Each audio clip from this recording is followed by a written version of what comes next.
আসসালামু আলাইকুম বন্ধুরা, আপনার চ্যানেলের প্রথম ভিডিওটি কিভাবে সাকসেসফুল বানাবেন, এমনকি প্রথম ভিডিওটির মাধ্যমে কিভাবে আপনার চ্যানেলটিকে আপনি র্যাঙ্ক করাবেন। বন্ধুরা, আজকের ভিডিওতে এই বিষয়ে কয়েকটি গুরুত্বপূর্ণ সিক্রেট টিপস আপনাদের সাথে শেয়ার করব। আশা করছি পুরো ভিডিওটি টানা হেঁচড়া না করে পুরোটি দেখবেন। বন্ধুরা দেখুন, পর্যাপ্ত পরিমাণে ভিডিও আপলোড করেছেন, কিন্তু কোনোভাবে ভিউজ বাড়ছে না, এমনকি সাবস্ক্রাইবার বাড়ছে না। হতাশ হয়ে ইউটিউব প্ল্যাটফর্ম ছেড়ে দিচ্ছেন। তার মানে আপনার চ্যানেলে কোথাও না কোথাও ভুল আছে। সেই ভুলগুলো আজকের ভিডিওতে আমি শুধরে দিব। আপনাদের সাথে রয়েছে তানিম খান। চ্যানেলটি সাবস্ক্রাইব করে সাথে থাকুন। যারা সাবস্ক্রাইব করেছেন অসংখ্য ধন্যবাদ। বন্ধুরা দেখুন, আপনার চ্যানেলের প্রথম ভিডিওটি শুরু করার আগে আপনাকে কিছু জিনিস জানতে হবে। তার মধ্যে কমিউনিটি গাইডলাইন রুলসগুলো আপনাকে জানতে হবে। তারপর হচ্ছে টার্মস অ্যান্ড কন্ডিশনগুলো আপনাকে জানতে হবে। যেহেতু আপনি ইউটিউব প্ল্যাটফর্মে কাজ করতে চাচ্ছেন, ইউটিউব থেকে আপনি ইনকাম করবেন, এখানে আপনি ক্যারিয়ার করবেন, এখানে আপনি জনপ্রিয় হবেন, আপনাকে মানুষ চিনবে, ইউটিউব থেকে টাকা ইনকাম করবেন, সব কিছু এখান থেকে আপনি চাচ্ছেন। সুতরাং এখানে নিয়মকানুনগুলো অবশ্যই আপনাকে জানতে হবে। তো ইউটিউবের কমিউনিটি গাইডলাইন নিয়ে আমার চ্যানেলে প্রায় 12 থেকে 14টা ভিডিও আছে। তারপর এখানে ইউটিউবের পার্টনার প্রোগ্রামে মনিটাইজেশন পলিসিসগুলো আপনাকে জানতে হবে, নিয়মকানুনগুলো জানতে হবে, কমিউনিটি গাইডলাইন রুলসগুলো আপনাকে জানতে হবে, কমিউনিটি গাইডলাইন স্ট্রাইকের রুলসগুলো জানতে হবে। এই জিনিসগুলো যখন আপনি পরিপূর্ণভাবে জানবেন, পলিসিসগুলো নিয়মকানুনগুলো যখন পরিপূর্ণভাবে জানবেন, জেনে যখন আপনি যাত্রা শুরু করবেন, তখন আপনার যাত্রাটা কিন্তু শুভ হবে, এমনকি পরবর্তী পদক্ষেপগুলো আপনার জন্য সহজ হয়ে যাবে। সুতরাং ইউটিউব প্ল্যাটফর্মে যাত্রা শুরু করার আগে, প্রথম ভিডিও তৈরি করার আগে আমাদেরকে অবশ্যই এই জিনিসগুলো জানতে হবে। নাম্বার 2তে যে জিনিসটা রেখেছি সেটা হচ্ছে সঠিক নিশ নির্বাচন। অত্যন্ত গুরুত্বপূর্ণ। এই বিষয়ে আমার চ্যানেলে 3টা নাকি 4টা ভিডিও আছে, ডেসক্রিপশন বক্সে লিঙ্ক দেওয়া থাকবে, সেগুলো আপনারা দেখে নেবেন। ইউটিউব চ্যানেলের সঠিক নিশ নির্বাচন অত্যন্ত গুরুত্বপূর্ণ। আপনার চ্যানেলটা কোন ক্যাটাগরি, এটা আপনাকে আগে সিদ্ধান্ত নিতে হবে। আপনার চ্যানেলটা কি ব্লগ নিয়ে শুরু করবেন, আপনি কি ব্লগিং করবেন, নাকি আপনি কুকিং ভিডিও তৈরি করবেন, নাকি ট্যাগ ভিডিও তৈরি করবেন, নাকি রোস্টিং ভিডিও তৈরি করবেন, সেটা আপনাকে ডিসাইড করতে হবে। সেটা ডিসাইড না করে যদি আপনি মিক্সড কন্টেন্ট নিয়ে কাজ করেন, সেক্ষেত্রে কিন্তু আপনার চ্যানেলটা কিন্তু এগোবে না। আপনার চ্যানেলে কিন্তু মিক্সড ক্যাটাগরির সাবস্ক্রাইবার ঢুকবে, যার কারণে আপনার চ্যানেলটা কিন্তু র্যাঙ্ক করবে না। তাই আপনাকে একই ক্যাটাগরি নিয়ে কাজ করতে হবে। আপনি যদি ট্যাগ ক্যাটাগরি নিয়ে কাজ করেন, সেক্ষেত্রে আপনাকে সাব ক্যাটাগরি সিলেক্ট করতে হবে। আপনি কি ইউটিউব নিয়ে কাজ করবেন, নাকি ফেসবুক নিয়ে, নাকি অ্যাপস রিভিউ নিয়ে কাজ করবেন, নাকি আর্নিং নিয়ে কাজ করবেন, সেটা আপনাকে রিভিউ করতে হবে। আপনাকে প্রথমত সেটা আপনাকে সিলেক্ট করতে হবে। আপনি কোনটা নিয়ে কাজ করতে স্বাচ্ছন্দ্য বোধ করবেন, কোনটা আপনি বেশি পারেন। তাই আমাদেরকে নিশ নির্বাচন অত্যন্ত গুরুত্বপূর্ণ।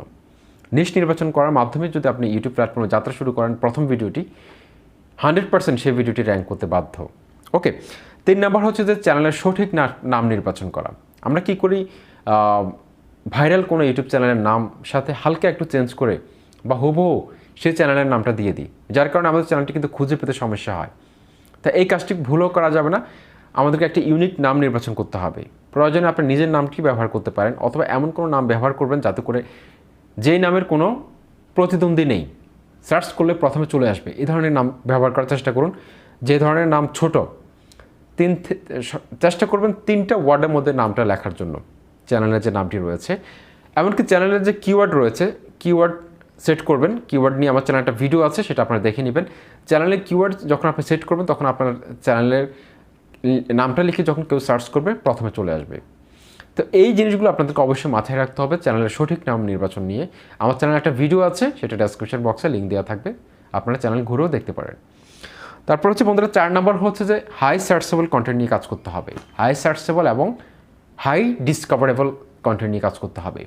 বর্তমান সময়ে রাইট নাও কোন কিওয়ার্ডটা সবচেয়ে বেশি সার্চ করতেছে মানুষ, কীভাবে ভিডিও ভাইরাল করতে হবে, কীভাবে বেশি ভিউ পাওয়া যায়, কীভাবে 4000 ঘন্টা ওয়াচ টাইম কমপ্লিট করব, কীভাবে 1000 সাবস্ক্রাইবার গেইন করব, এই টপিকসগুলো লিখে মানুষ সবচেয়ে বেশি সার্চ করতেছে।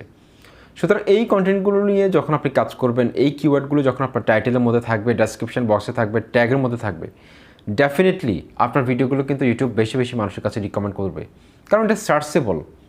তাই আপনাকে সার্চেবল কন্টেন্ট নিয়ে কাজ করতে হবে। যখন আপনি সার্চেবল কন্টেন্ট নিয়ে কাজ করবেন, তখন সেটা ডিসকভারেবল কন্টেন্ট হিসেবে কিন্তু ইউটিউব অ্যালগোরিদম খুঁজে বের করতে সক্ষম হবে। অ্যালগোরিদমের পক্ষে সহজ হবে আপনার কন্টেন্টটি খুঁজে বের করে সঠিক মানুষের কাছে পৌঁছে দিতে। ওকে, তারপর 5 নাম্বার যে এই টিপসটি রেখেছি, সেটা হচ্ছে যে খুব ভালোভাবে আপনি এডিটিং করবেন, চেষ্টা করবেন শিখে নেওয়ার জন্য। যতটুকু পারেন, নতুন অবস্থায় আপনি যতটুকু পারেন শিখে নেওয়ার চেষ্টা করবেন এডিটিংটা ভালোভাবে। এমনকি গুড থাম্বনেল তৈরি করবেন, ক্লিকেবল থাম্বনেলটা দেখে যাতে মানুষ ক্লিক করতে বাধ্য হয়। কোনো ক্লিক বেট করা যাবে না, থাম্বনেলটা দেখে যাতে মানুষ ক্লিক করতে বাধ্য হয় সেরকম একটা আকর্ষণ রাখবেন। তো থাম্বনেল কীভাবে তৈরি করবেন, আকর্ষণীয় থাম্বনেলের রহস্য নিয়ে, আকর্ষণীয় থাম্বনেলের গোপন রহস্য নিয়ে আমার চ্যানেলে অনেকগুলো ভিডিও আছে, সেগুলো আপনারা দেখে নেবেন। এমনকি গুড এসইও করতে হবে। লাস্টে যেটা রাখবো সেটা হচ্ছে যে পারফেক্টলি এসইও করতে হবে, টাইটেলটি সার্চেবল দিতে হবে, তারপর ডেসক্রিপশন বক্সের প্রথম 3 লাইনের মধ্যে কিওয়ার্ডগুলো রাখতে হবে, ভিডিওর মধ্যে মেইন কিওয়ার্ড যেগুলো রয়েছে সার্চেবল সেটা রাখতে হবে, তারপর ট্যাগের মধ্যেও কিন্তু সেটা রাখতে হবে। তো পারফেক্টলি যখন আপনি এসইও করবেন, সার্চেবল কন্টেন্ট নিয়ে কাজ করবেন, থাম্বনেলটি ভালো হবে, এমনকি ভিডিওর মধ্যে আপনি টু দ্য পয়েন্ট কথা বলবেন, কোনো অযথা কথা রাখবেন না, সেক্ষেত্রে আপনার ভিডিওর অডিয়েন্স রিটেনশন ভালো হবে, আপনার ভিডিওটি ইউটিউব নতুন নতুন মানুষের কাছে পৌঁছানো শুরু করবে। তো এইভাবে কিন্তু খুব দ্রুত সময়ের মধ্যে আপনার চ্যানেলের প্রথম ভিডিওটি সাকসেসফুল ভিডিও হিসেবে গণ্য হবে এবং আপনার চ্যানেলটি কিন্তু আস্তে আস্তে র্যাঙ্ক করতে শুরু করবে। আশা করছি ভিডিওটি আপনাদের ভালো লেগেছে, সাথে থাকুন চ্যানেলটি সাবস্ক্রাইব করে। আসসালামু আলাইকুম।